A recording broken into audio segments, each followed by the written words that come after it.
Hi everyone, in today's news spotlight, we'll take a look at the impact of the US presidential elections outcome on Southeast Asian countries. Who will most likely win the election? What would 4 more years of Trump mean for the region? What would a Biden presidency mean for Southeast Asia? My name is Angeline, and this is the Daily Watch.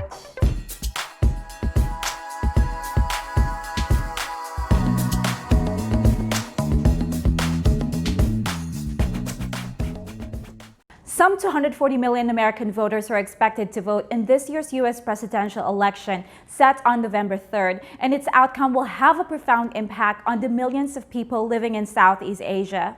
Southeast Asia is an arena for great power competition in which Southeast Asians are not adequately respected or appreciated.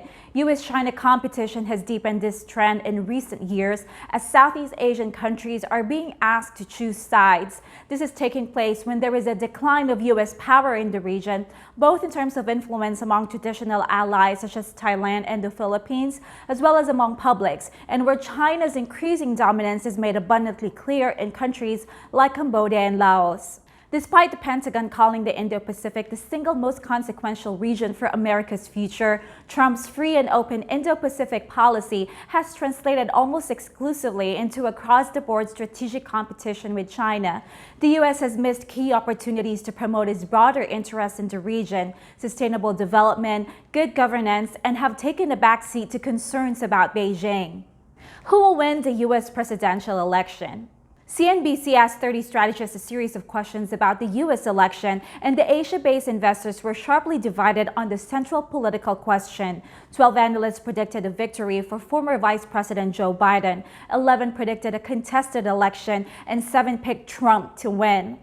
A survey of Southeast Asian government, business, and media elites by Singapore's ISEAS Yusof Ishak Institute in January found that 60% of respondents believed the U.S. would be a better strategic partner if there were a change of leadership in November's vote. How will a Trump or Biden win affect the region? The lack of policy-oriented debate in the campaign to date means that the future of U.S. foreign policy and the country's approach to the Asia-Pacific is unusually speculative, regardless of which candidate wins.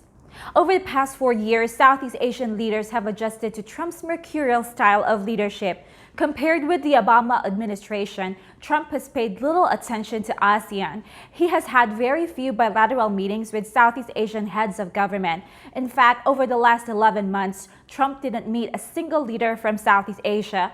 If Trump is re-elected, he is likely to pursue many of the same policies domestically and internationally, and Southeast Asian leaders will continue to work with his administration on a range of economic, political, and security issues. ASEAN and Southeast Asian states may become less critical of Trump's continued absences from ASEAN-led meetings and more accepting of lower-level U.S. representation as they have with China and Russia. Several regional states are likely to welcome a second Trump term, especially Vietnam, which appreciates his administration's harder line on China, especially in the South China Sea, and Thailand, which normalized relations with the United States after Trump took office. If Biden does take office in January 2021, his administration is likely to be less unpredictable and more consistent than his predecessor.